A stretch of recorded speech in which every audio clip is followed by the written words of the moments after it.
Alors Rachel Flore, et toi, pourquoi tu ne plais pas ? Alors, je crois qu'on me dit souvent que je peux déranger parce que peut-être que je parle trop fort ou que je prends trop de place. Mais en fait, je crois que ce qui dérange le plus, c'est de ne pas entrer exactement dans une case, de ne pas être juste avocate ou juste militante féministe ou juste femme politique.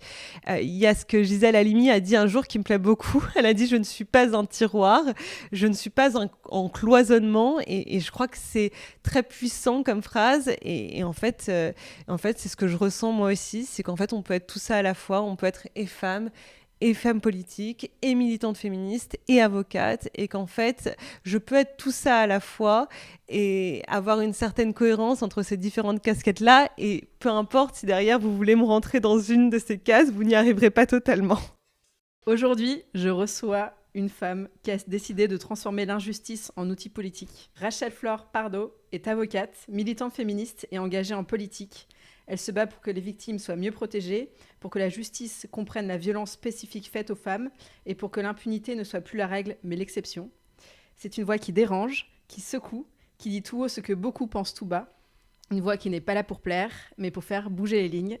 Bienvenue Rachel Flore. Merci beaucoup Alice de me recevoir. Franchement, je suis ravie de t'avoir. Je pense que cette conversation elle va être passionnante. J'ai genre 40 000 questions, désolée. Sois prête. Je suis très contente d'être là et j'ai tout mon temps. Bon bah génial. Alors je voulais démarrer, c'est mon nouveau truc en ce moment. Je fais tirer une carte de l'oracle parce que j'aime bien avoir un peu le mood de l'invité.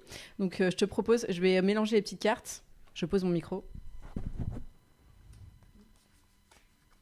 Voilà. Et je te propose de tirer une carte pour voir ton mood du moment.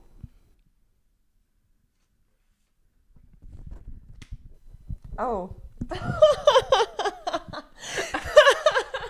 C'est le choix. Le choix ? Ouais. C'est le numéro combien ? 40. 40. Alors, le choix. Le message de l'oracle est « Si vous avez l'impression d'être indécis face à une situation, l'oracle a un message pour vous, lancez-vous. La peur et le doute seront toujours présents car ce sont nos boucliers érigés par votre mental afin de vous préserver des risques de l'inconnu. Mais si vous acceptez de faire confiance et de vous rappeler la source de votre élan, alors ce chemin vous mènera vers la bonne destination quoi qu'il arrive.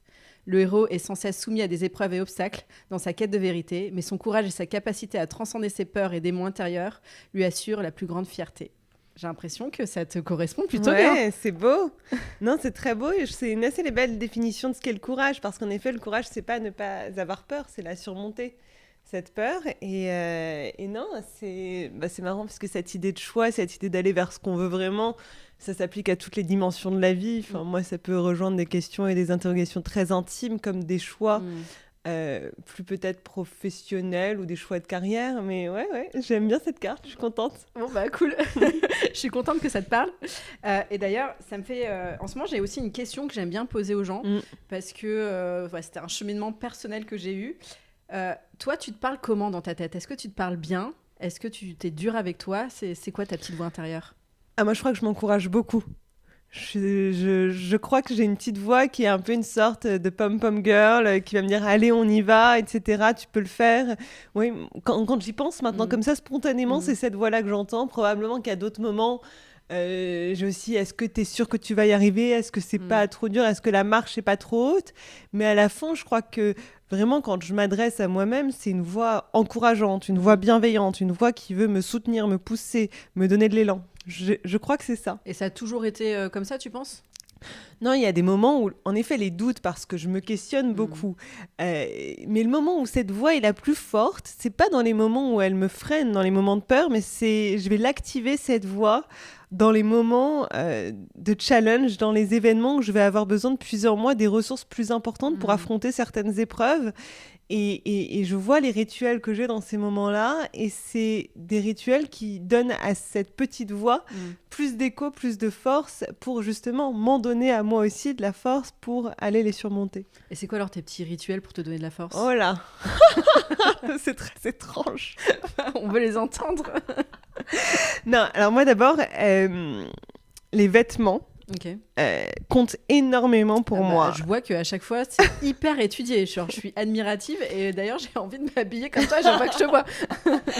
En fait, pour moi, la façon dont on s'habille, c'est le premier message qu'on envoie au monde. La première chose que les gens vont voir sur nous, c'est notre apparence et notamment nos vêtements. Et donc, j'y accorde de l'importance. Souvent, quand je vais, même par le choix de la couleur que je vais mettre, pour moi, ça va représenter quelque chose. C'est pas certain que ce message sera perçu par mes interlocuteurs, mais ce qui compte pour moi, c'est d'abord et avant tout la confiance que ça va me donner, l'état d'esprit dans lequel ça va me mettre. Et ça passe du coup par un choix de vêtements. Moi, j'aime beaucoup les ensembles d'une seule couleur parce que ça fait un peu l'effet d'une armure. D'abord, on n'a pas à se poser trop de questions sur qu'est-ce qui va avec quoi si tout est plus ou moins de la même couleur. Et du coup, ça enlève cette hésitation et ces doutes-là. Et ensuite, une seule couleur, ça renvoie un message, c'est un choix. Et donc, les vêtements comptent beaucoup. Et puis aussi, quand il y a ces rituels de coiffure, de maquillage, j'ai l'impression que c'est des moments qui me font entrer dans mon personnage, dans mon rôle. Ça donne de la force et ça protège aussi certainement un petit peu. Donc ça, c'est très important pour moi. Et puis, j'en ai d'autres, des petits rituels. J'ai un truc que ma mère m'a donné, c'est des huiles essentielles de laurier noble.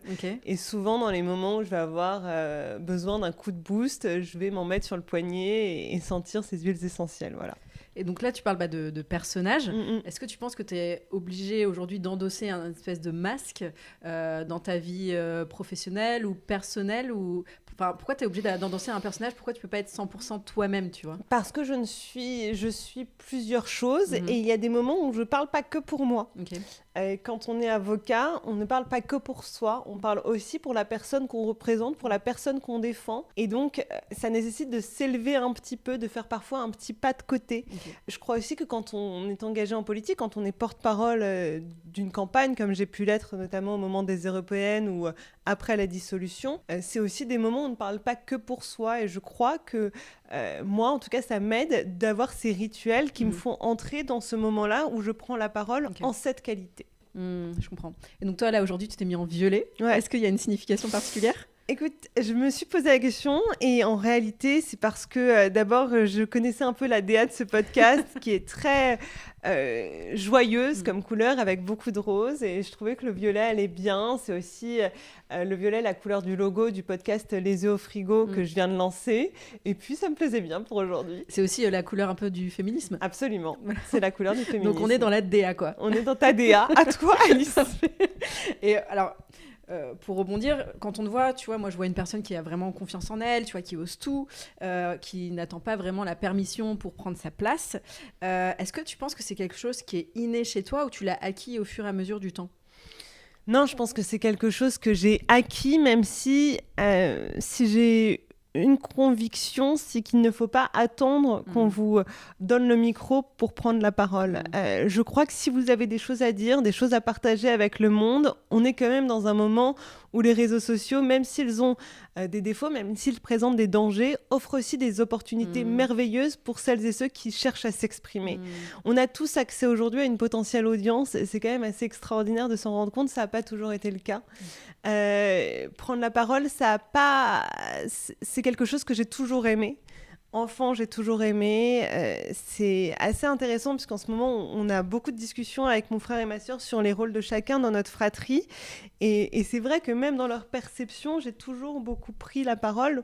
Donc ça, prendre la parole, c'est inné. Maintenant, m'imposer dans mes choix de carrière, dans mes choix professionnels, c'est pas quelque chose de facile. C'est quelque chose qui nécessite de se pousser, de se dire « Allez, je vais encore bosser plus. Allez, je vais oser envoyer ce message. Allez, je vais dire oui à cette opportunité. » Et parfois, on dit oui à des trucs et on se dit « Mais pourquoi je m'impose ça ? Pourquoi je m'impose ça ? Pourquoi je suis pas restée tranquille chez moi ce soir avec une copine ? Pourquoi je suis allée me mettre en difficulté de cette façon-là ?»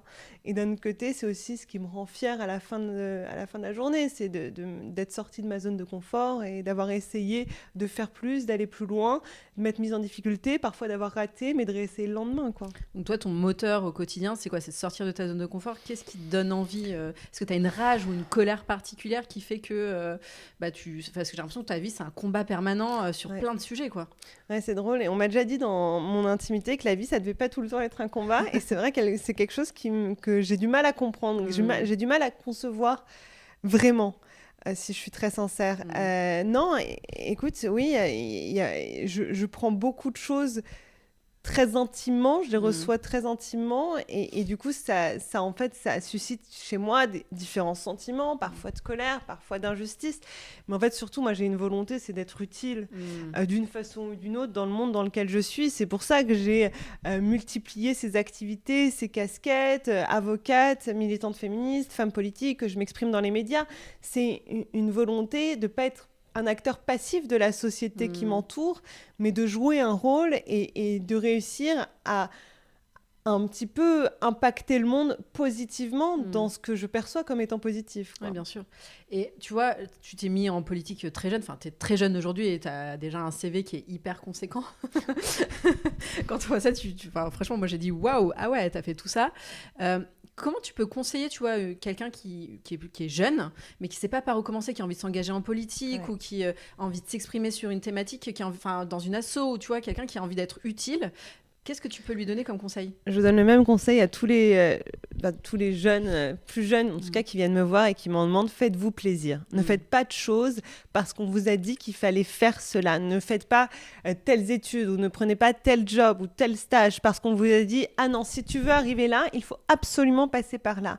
Ma conviction profonde, c'est que si vous vous faites plaisir là où vous êtes à l'instant T, ça vous ouvrira des portes qui vous emmènera là où vous voulez aller. Et ça, c'est vraiment ce que je me suis appliqué dans tous mes choix à moi, que ce soit dans mes choix scolaires, d'études à l'université ou aussi dans ma vie professionnelle ensuite. Et j'imagine aussi qu'il faut oser aller frapper aux portes, aller solliciter des personnes qui nous intéressent. En gros, il y a aussi toute cette partie-là d'oser, quoi. Ouais, il faut aller vers l'opportunité, il faut provoquer sa chance, il faut essayer de se séparer un petit peu, même si c'est pas évident, de cette peur de l'échec qui peut être paralysante. Oui. La peur, ça peut aussi, parfois, elle peut être moteur, elle peut vous pousser à vous dépasser quand vous vous dites « Ok, est-ce que je vais être assez bon ?» et que vous allez travailler 2 fois plus et que vous allez exceller. Mais lorsque cette peur est paralysante, il faut, je crois, faire du mieux que l'on peut pour tenter de s'en défaire parce qu'il n'y a qu'en essayant. Et donc, si vous essayez peut-être en échouant, que vous arriverez finalement là où vous voulez aller. Et tu trouves qu'en tant que femme, tu as dû te battre 2 fois plus pour faire tout ce que tu as fait, que ce soit en politique ou tu n'as pas vraiment senti ce frein-là ? J'ai pas senti ce frein dans ma carrière professionnelle, mais j'ai senti les sacrifices que mes choix de carrière ont impliqués sur ma vie personnelle. Donc je crois qu'en fait, avoir une carrière qui compte pour soi, travailler beaucoup, ça coûte aujourd'hui encore beaucoup plus aux femmes qu'aux hommes. Il y a cette théorie, j'ai plus le nom exact, mais je crois que c'est le syndrome des Oscars, qui est une étude qui a été faite aux États-Unis et qui montre en fait qu'une femme qui a un Oscar a beaucoup plus de chances de se séparer qu'un homme qui a un Oscar, comme si en fait sur le chemin de la réussite des femmes, on avait mis presque systématiquement l'échec amoureux. Alors cette séparation, c'est pas forcément la femme qui se fait quitter. Il arrive que ce soit du fait de son succès, du fait de la liberté que lui permet sa puissance en termes de notoriété, sa puissance financière. Elle est la liberté de partir. Mais aussi, bien sûr, c'est pas toujours les femmes qui quittent. Il arrive aussi que ce soit pas trop supportable pour le partenaire, surtout lorsqu'il est masculin, d'accepter, de soutenir, d'accompagner le succès de sa femme. Et quand on voit les dynamiques encore aujourd'hui des couples hétérosexuels, il reste beaucoup à faire. Elisabeth Badinter, il n'y a pas si longtemps, écrit un livre qui s'appelle « Messieurs, encore un effort », qui adresse justement cette question de l'égalité dans l'intimité des couples.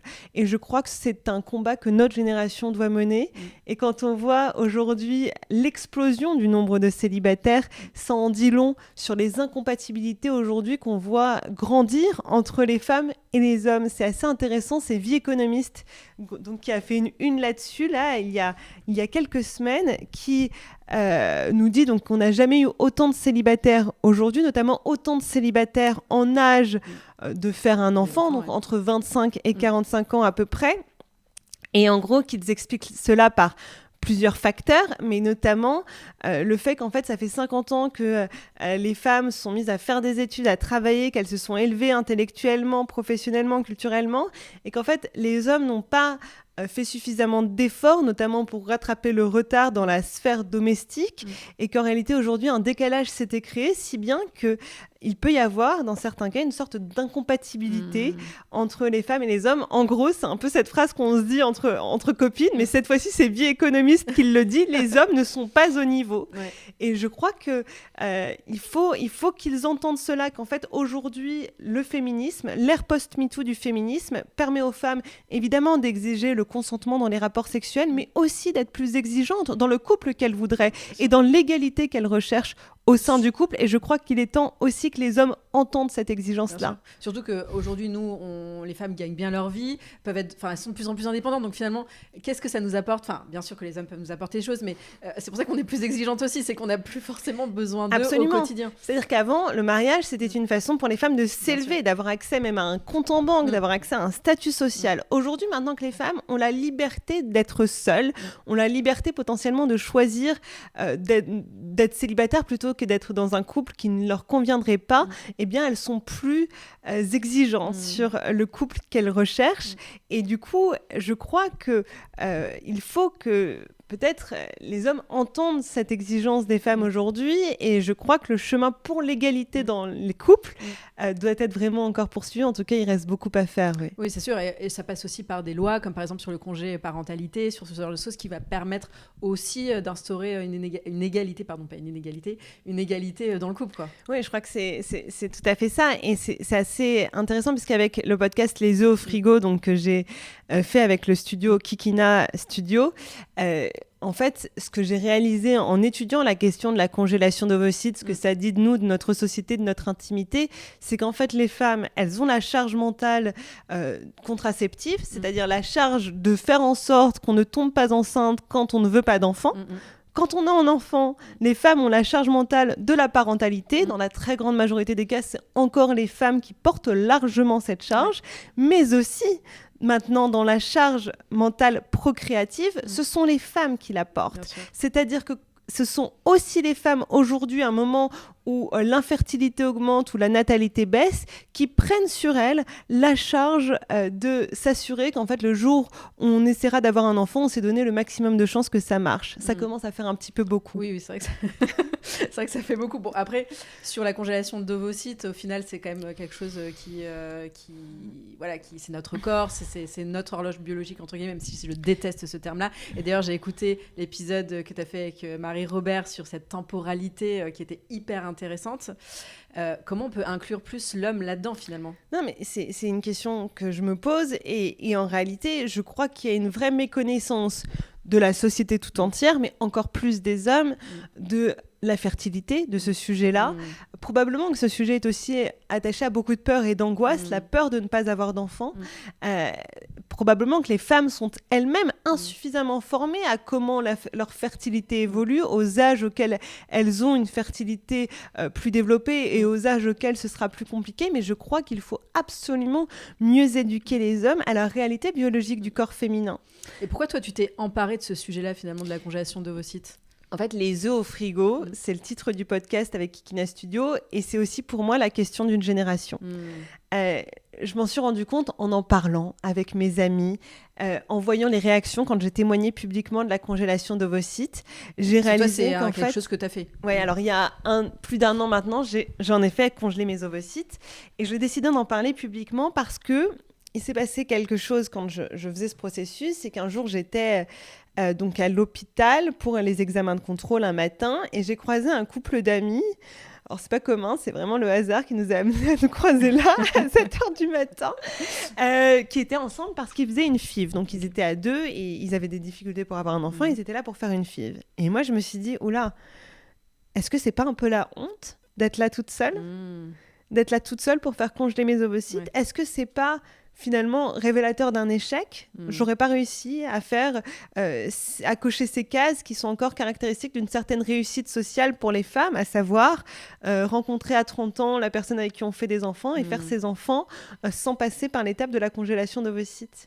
Et comme j'ai eu ce sentiment de honte, peut-être d'échec, je me suis dit oula, c'est pas tout à fait normal, il y a un problème, et je vais en parler, et je vais voir ce que les gens en disent, et je vais voir ce que les gens en pensent. Et c'est vrai que quand j'en ai parlé, j'ai reçu énormément de messages qui me disaient merci d'en parler. Et j'ai reçu aussi beaucoup de messages qui me disaient mais quel courage.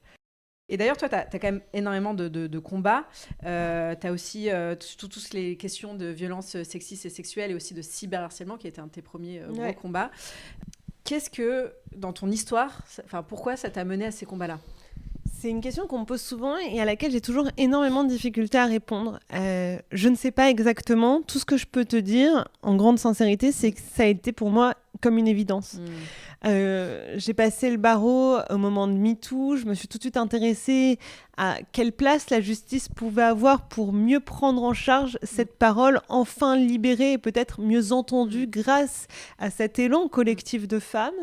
Je suis devenue avocate en 2019. Quelques mois après, c'est le confinement. Je propose mes services pour aider les femmes victimes de violences. Et là, Chanel Clément-McLaren, une activiste féministe, me contacte et m'alerte sur l'explosion des comptes ficha. Et je me mets à travailler sur la question du sexisme sur Internet, sur l'espace numérique, à un moment où très peu de gens en parlaient.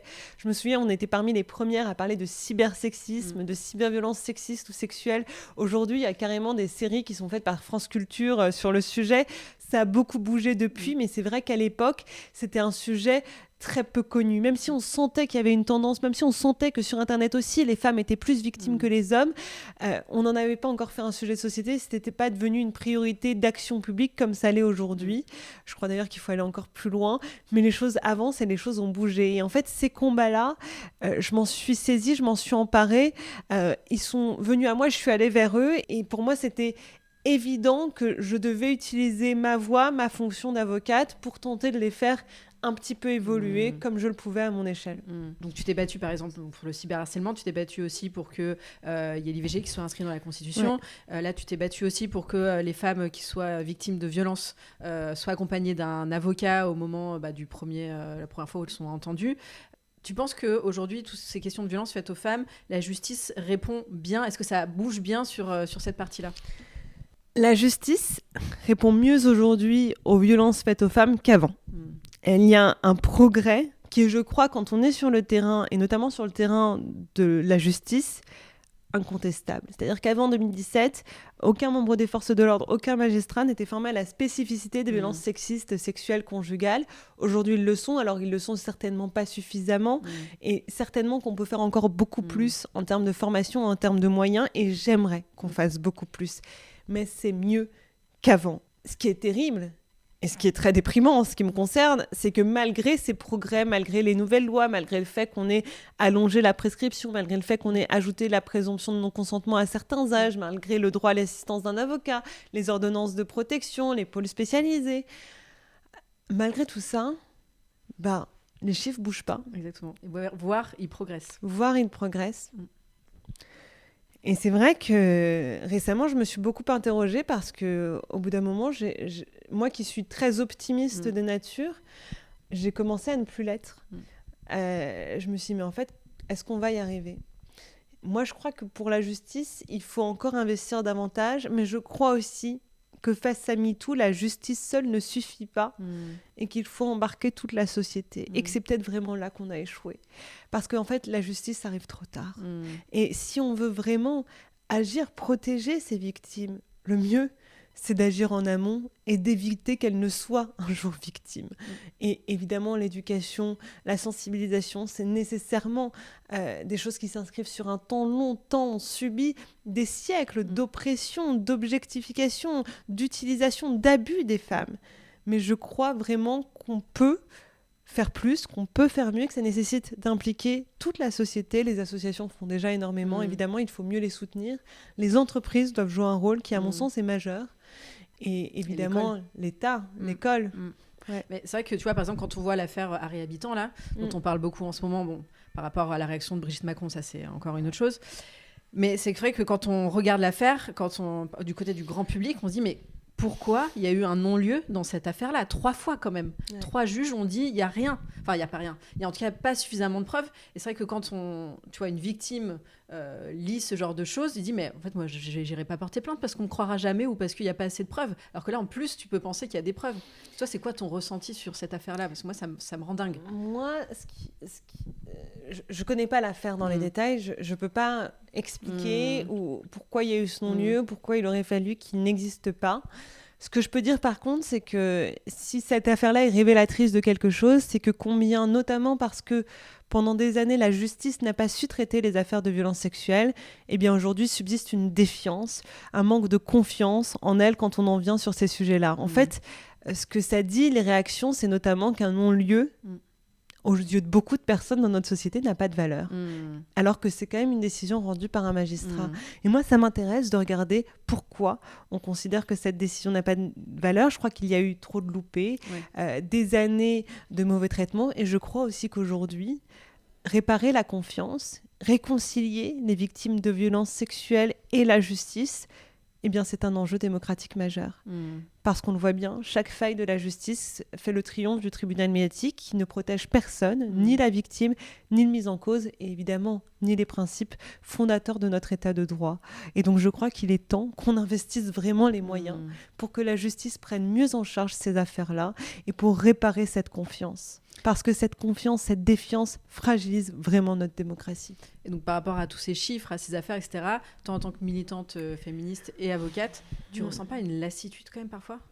C'est ce que je te décrivais, c'est que récemment, je me suis dit, mais comment on va faire ? En fait, récemment, j'ai réfléchi à qu'est-ce qu'on peut proposer de nouveau pour que ça aille mieux, pour que ce soit mieux pris en charge, à part des moyens, plus de moyens et plus de formation.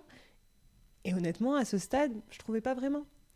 Alors, je crois qu'il faut plus de moyens et plus de formation, et vraiment plus, mais aussi plus de prévention.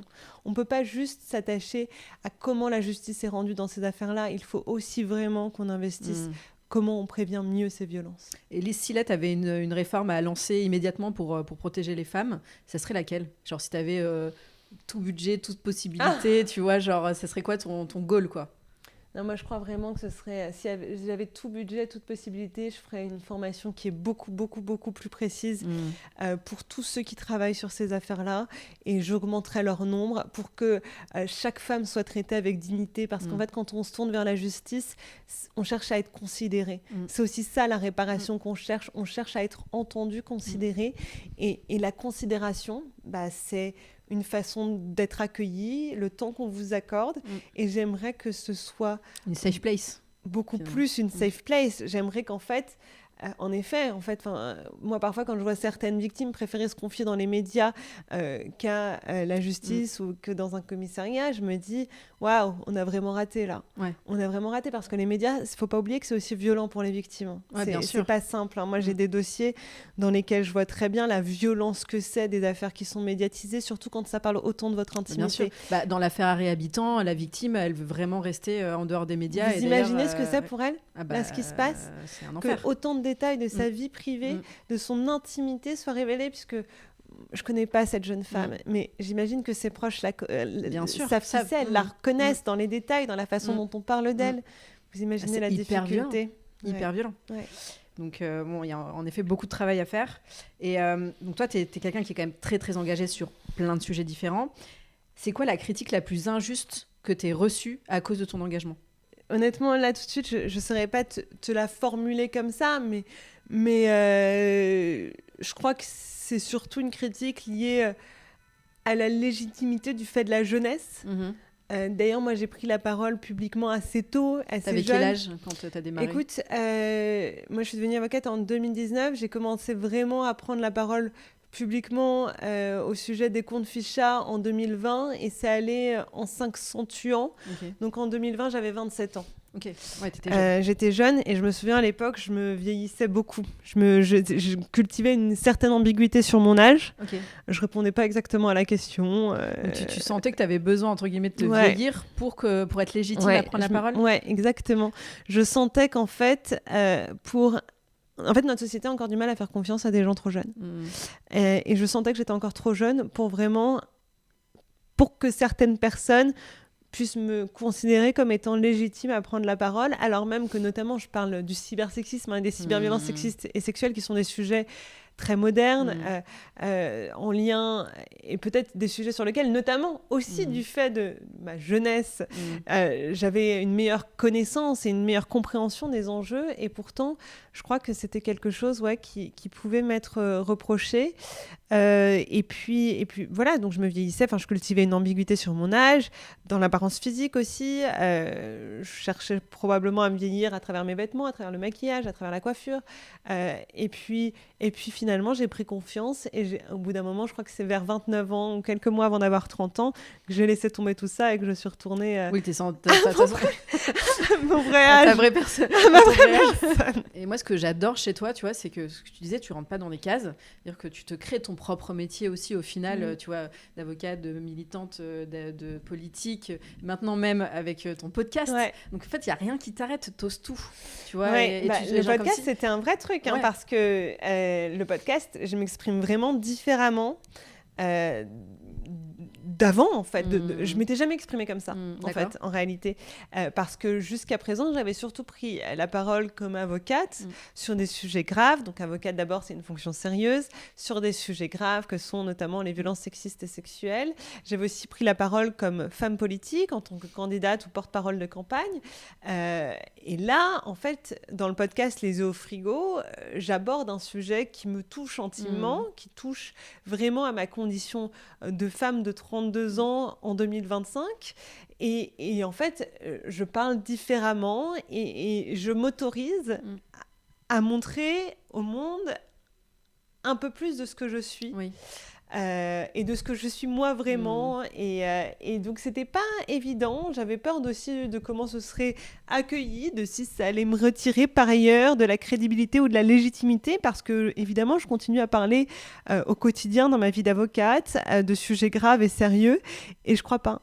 Je crois qu'en fait, il faut pas s'arrêter à ce sentiment-là. Et je crois qu'en fait, chacun est suffisamment, je l'espère, intelligent pour comprendre qu'en fait, vous êtes une pluralité de composantes et qu'on ne peut pas vous réduire à juste avocate ou juste activiste féministe et qu'en fait, tout ça se mêle et fait ce que vous êtes en réalité, et moi fait ce que je suis et me permet du coup de porter ces différents combats contre les violences faites aux femmes, pour la régulation d'Internet et aujourd'hui aussi pour peut-être la libération des femmes de cette honte qui peut encore être aujourd'hui attachée à la congélation d'ovocytes, et je crois qu'on a encore beaucoup à faire.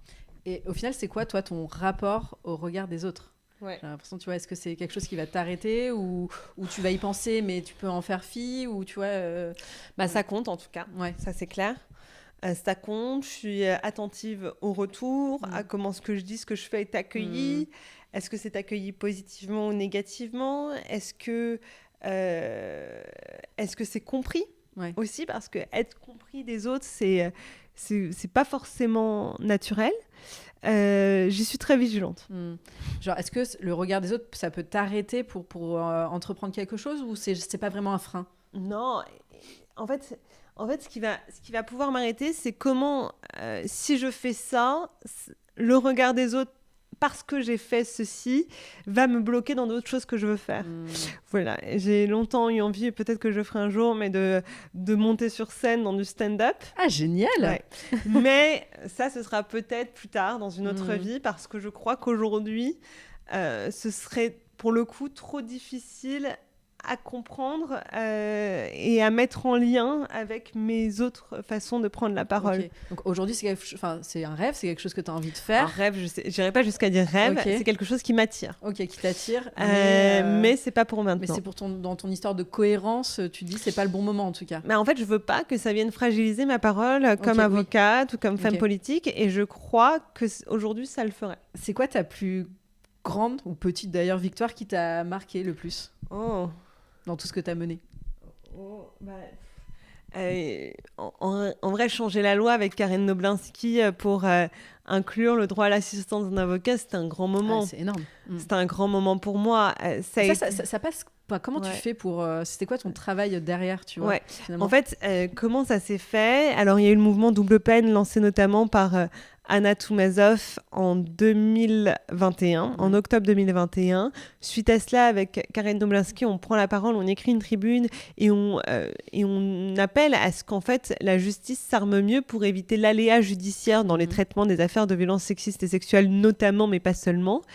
Et on vient montrer une réalité, c'est qu'en fait, aujourd'hui, il n'était pas prévu, à ce moment-là, il n'était pas prévu par les textes clairement qu'il fallait qu'on avait le droit à la présence d'un avocat dès le dépôt de plainte. Et moi, il m'était arrivé personnellement qu'on me refuse l'accès. Okay. C'est-à-dire qu'on dise devant ma cliente qui venait dénoncer des faits d'inceste commis par son frère sur elle, qu'on lui dise « Non, mais on ne veut pas que votre avocate soit là, vous n'allez pas parler pareil si votre avocate est là. » Et elle, très choquée d'avoir, alors qu'elle allait se retrouver à révéler autant de son intimité, des choses qui la touchent profondément, à se séparer de la personne qu'elle avait choisie pour l'assister, l'accompagner, la soutenir. Et moi, ça m'avait vachement choquée. Un autre moment qui m'a vraiment bouleversée, c'est quand quelques mois, ça faisait peut-être 1 an que j'étais avocate, j'ai accompagné une jeune femme déposer plainte pour viol, un dimanche soir d'hiver parisien. Le fait de viol avait été commis la veille, la nuit. Et en fait, on se retrouve à 21h devant le premier commissariat. On fait 3 commissariats. Finalement, elle finit de déposer plainte vers 2h du matin. Et là, je dis, faut qu'elle aille aux unités médico-judiciaires. Il faut qu'elle y aille maintenant, sinon ça ne servira à rien. Et là, l'officier de police judiciaire m'a dit, non, il est trop tard, vous n'allez pas y aller maintenant. Je dis, non, il faut y aller maintenant, sinon ça va servir à rien. C'est-à-dire les potentielles preuves matérielles qu'on pourrait peut-être retrouver, et c'est même pas sûr qu'on en retrouve, elles auront disparu. Et donc là, qu'est-ce qu'on fait ? On va ensemble à l'Hôtel-Dieu. On arrive à l'Hôtel-Dieu vers 3h du matin. L'Hôtel-Dieu, un soir d'hiver parisien, à 3h du matin, franchement, je souhaite pas à grand monde de se retrouver toute seule le lendemain d'un viol. Il n'y avait personne, je me souviens, ça faisait peur. Et finalement, elle est examinée par un gynécologue, on finit à 4h. Et en fait, là, j'ai vu que si elle avait été seule, si j'avais été à sa place et que j'avais été seule, j'aurais abandonné à plus d'une occasion. Et donc, en fait, je me suis rendu compte de l'importance d'être assistée d'un avocat lors de cette étape qui est déterminante, parce que le dépôt de plainte, c'est la saisine de la justice. Ce que vous dites dans votre procès-verbal de dépôt de plainte, ça va vous être opposé pendant toute la procédure. Si vous êtes insuffisamment précise, si vous oubliez de mentionner tel ou tel élément, ça va vous être reproché. Donc la présence de l'avocat au moment de la réalisation de cet acte-là peut être déterminante. Et c'est vrai, donc on a commencé par une tribune, ensuite ça a eu un petit écho médiatique, on est allé le soutenir auprès des différents ministres en charge de cela, c'est pas passé un premier temps, on l'a relancé 1 an plus tard, on a poussé des amendements auprès des députés, ils les ont déposés, ça a été soutenu par le gouvernement et ça a été adopté, c'est entré dans la loi. Ouais, donc c'est un travail acharné et de longue haleine. Ouais. Et c'est pour ça que je me définis comme avocate et activiste. Ouais. Avocate, je défends mes clients. Activiste, c'est quand en fait, je vais, dans le cadre notamment de ma profession d'avocat, constater des dysfonctionnements, avoir des idées de changements, notamment législatifs, pour y répondre. Et essayer de pousser, d'agir, d'utiliser ma voix, les médias, d'aller au contact des différents décideurs pour impulser ces changements. Okay. Et dans ce combat de militante et donc de militante féministe, toi, c'est quoi ton rapport aux hommes et à l'amour, finalement ? Moi, je suis une grande romantique. Voilà, c'est déjà ce que je peux vous dire. J'ai beaucoup d'ambition dans beaucoup de choses dans la vie. J'ai aussi beaucoup d'ambition en amour. Moi, j'aime les grandes histoires d'amour, les histoires d'amour inattendues, ces histoires qui en fait viennent tout bouleverser, vous surprennent, vous cueillent au moment où vous y attendez le moins. Donc ça, voilà, c'est le début. Ce que j'ai trouvé de plus dur, c'est ensuite la vie ensemble. Bien sûr.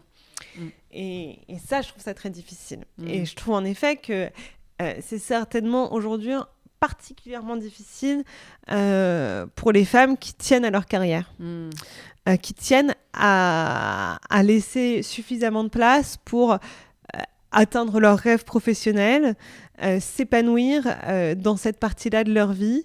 Et je crois encore que dans les couples hétérosexuels, dans les dynamiques des couples hétérosexuels, assez naturellement s'installent des freins pour les femmes dans l'accomplissement de leurs rêves professionnels. Et vraiment, pour moi, ça fait partie des combats féministes d'aujourd'hui. Ouais. C'est l'un des combats féministes majeurs de notre génération. Donc toi, si tu as fait congé tes ovocytes, c'est que j'imagine qu'un jour, tu as envie d'être mère. Ouais. Alors, certaines personnes le font en sachant pas. Oui, en sachant pas. En tout cas, tu te laisses cette option ouverte. Tu es quand même quelqu'un qui est très ambitieux professionnellement. Moi, j'ai un enfant. C'est vrai que ce qui est très compliqué, c'est en effet, tu vois, de combiner tu vois, cette envie de réussir, d'avoir une profession qui est très prenante. Et en même temps, tu as toute la culpabilité d'être mère, tu vois, et donc de devoir t'occuper de ton enfant, etc. toi, c'est quoi ta vision là-dessus? Genre, comment on arrive à combiner ces deux choses-là? J'aimerais bien avoir la réponse, hein. J'aimerais bien que tu me la donnes. Non, mais après, elle est possible, tu vois, c'est toute une question. C'est après toi, ce dont tu as envie de mettre en place dans ta vie, tes priorités, etc. Mais tu as aussi cette très grosse culpabilité de soit je travaille à fond, mais je suis moins avec mon enfant, soit je suis avec mon enfant, mais je peux moins travailler. Enfin, c'est tout cet équilibre qui est très dur à trouver, que les hommes se posent beaucoup moins, tu vois. Et pourquoi nous, on se pose cette question-là qu'eux ne se posent pas? Même le regard de la société. Parce que tout le monde nous la pose, cette question. Ouais, c'est ça. Tout le monde nous pose cette question. Regarde, même le fait que tu me poses cette question aujourd'hui est révélateur du fait qu'en fait, c'est encore très ancré en nous. T'aurais été un homme, je l'aurais pas posé, tu vois. Certainement pas. Je ne sais pas. Je n'ai pas la réponse, si ce n'est que je crois qu'il y a encore un vrai changement culturel à continuer d'impulser. Dans le fait considérer les femmes et les mères notamment comme étant tout à fait libres de pouvoir avoir leur carrière. En fait, c'est assez intéressant. On est quand même dans un moment qui est intéressant. Hier, je voyais, on est au moment d'un bouleversement démographique. C'est-à-dire que là, depuis hier en France, on constatait qu'il y avait eu plus de décès que de naissances. Okay. La baisse de la natalité, ça va être un des enjeux majeurs qui va dessiner le monde de demain et peut-être bouleverser nos démocraties. Il faut en avoir conscience et il faut aussi regarder derrière les menaces que fait peser cette situation, cette réalité du monde et cette réalité aussi française sur potentiellement les droits des femmes. Parce que quand on parle de natalité, évidemment, ça concerne tout le monde, hein, les femmes, les hommes, mais ça concerne avant et surtout, et c'est ce que dit Michel Perrault, l'historienne, le corps des femmes et leur ventre. Et la tentation que pourraient avoir certains de reprendre le contrôle sur ce corps, ce ventre, et c'est peut-être un peu ce qui s'est passé aussi aux États-Unis avec ce retrait du droit à l'IVG dans un certain nombre d'États. Bref, tout ça pour dire que j'aimerais en profiter pour glisser une idée qui est peu connue, et c'est notamment Maxime Sbailly, que je reçois dans le podcast, l'économiste, qui me l'a appris et qui le démontre très bien dans son livre « Les balançoires vides », c'est que c'est dans les pays dans lesquels le taux d'activité professionnelle des femmes est le plus élevé, que la natalité résiste le mieux. Contrairement à l'idée reçue, qui pourrait être de se dire les femmes font plus d'enfants quand elles ne travaillent pas et qu'elles sont à la maison, aujourd'hui, c'est quand les femmes sont libres de travailler et d'avoir des enfants qu'elles font le plus d'enfants. Ah, c'est hyper intéressant. En réalité, ça montre bien une chose, ça montre bien que l'activité professionnelle des femmes n'est pas, en théorie, un frein à la maternité. Ce qu'il faut, c'est leur permettre de mieux concilier les deux. Oui, bien sûr. Et ce qu'on voit aussi dans les chiffres, parce que j'entends souvent des gens dire « Ah non, mais en fait, on fait moins d'enfants parce qu'on en veut moins. » C'est pas tellement vrai. Aujourd'hui, on veut en moyenne en France 2,2 enfants par femme. On a en moyenne en France 1,6 enfants par femme. Pourquoi est-ce qu'on n'a pas autant d'enfants qu'on en voudrait ? C'est quoi les freins ? Ils sont multiples, ils sont notamment financiers, économiques, biologiques, et ils sont notamment liés aux inégalités persistantes entre les femmes et les hommes et au coût de la maternité dans la carrière professionnelle des femmes. Si on veut réaligner cela, et c'est en cela que le natalisme peut être féministe, si on permet aux femmes d'avoir autant d'enfants qu'elles le désirent, d'abord c'est une politique publique magnifique, je crois. Bien sûr. Parce qu'on aide chacun à accomplir son rêve, son désir d'enfant, et bien ça implique qu'on avancisse davantage pour l'égalité entre les femmes et les hommes. Est-ce que ça pourrait être son prochain combat ? Ah bah ça l'est devenu. Ça l'est devenu par la force des choses, et ça l'est devenu à travers ce podcast. Les œufs au frigo, c'est tout à fait absolument un combat que je veux porter, que j'ai commencé à étudier très sérieusement cette dernière année, et que je vais porter avec plus d'ampleur, parce qu'en fait, il y a aussi quelque chose qui m'inquiète beaucoup, c'est quand on parle de natalité, même le natalisme, c'est une thématique attachée à l'extrême droite. Comme si, en fait, les autres partis politiques l'avaient totalement délaissé. Comme si c'était un sujet sale, un mot sale. Mais le natalisme peut être féministe s'il a une ambition, pas de forcer des gens qui ne veulent pas d'enfants à en faire, mais d'aider ceux qui en veulent à faire le nombre d'enfants qu'ils désirent. Et je crois vraiment qu'il est déterminant que tous les partis politiques s'emparent de ce sujet qui va redessiner nos sociétés dans les années à venir.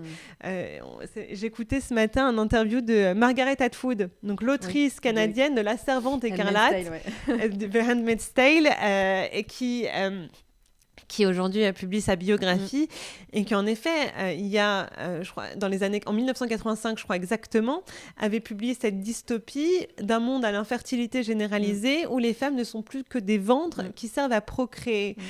Écoutez, c'est une fiction, mais une fiction qui pourrait un jour se rapprocher d'une forme de réalité. Et donc moi, je vais être très vigilante à ce que cette baisse de la natalité implique pour les droits des femmes, et à ce que le natalisme qu'on promeut et qu'on met en place soit véritablement féministe.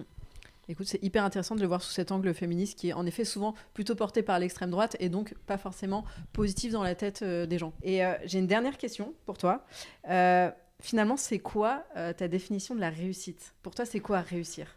Pour moi, la réussite, c'est ce sentiment qui est très rare, qui est ce sentiment peut-être de plénitude qu'on va ressentir quand on se sent vraiment bien à un instant donné. Mais en fait, en réalité, moi, j'ai vu que c'est pas juste atteindre ces objectifs qui permet cela, parce que d'expérience, à chaque fois que je me suis fixé un objectif, la minute où je l'ai atteint, j'en ai voulu un autre, en fait. La minute où je l'ai atteint, en fait, c'était passé. C'était plus ce que je recherchais. Donc, en fait, c'est les rares moments où on se sent vraiment bien à propos, à ce moment-là de sa vie, là où on est, avec les personnes avec lesquelles on se trouve. C'est des moments précieux qu'il faut chérir. Pour moi, c'est les moments où j'ai un sentiment de réussite, c'est ces moments où peut-être on va plus voir le temps passer. Ça c'est sûr. Ouais, où d'un seul coup, il n'y a plus de téléphone, il n'y a plus de notification, il n'y a plus rien. Ces moments-là, c'est des moments vraiment de joie, et plus on les cultive, plus on peut avoir ce sentiment de réussite-là. Mais c'est pas juste atteindre des objectifs, la réussite, c'est pas ça. Et toi, finalement, aujourd'hui, ta réussite, elle passe beaucoup par la passion de ce que tu fais, quoi. Ouais, oui, et puis tu sais, parfois ça va. Enfin, moi, j'ai un truc que je chéris profondément, c'est les moments entre femmes. Les échanges qu'on a entre femmes, les soirées de femmes, il y a quelque chose qui se passe d'assez extraordinaire, des vulnérabilités partagées qu'on trouve pas dans d'autres occasions, et pour moi c'est vraiment parfois des moments de plénitude, quoi. La complicité avec mes amis, notamment avec les femmes de mon âge, mais pas seulement, qui va pouvoir vraiment me nourrir et m'inspirer beaucoup de choses, et notamment de la force et de la puissance. Le pouvoir de la sororité, quand elle est là, il est assez exceptionnel. En tout cas, merci beaucoup Rachel Fleur, je pense que ça va inspirer beaucoup de personnes. Merci J'ai Alice. adoré cet échange, et je te le dis vraiment, moi tu m'inspires au quotidien par tes combats, par ta force, donc continue, et merci pour tout ce que tu fais. Merci beaucoup.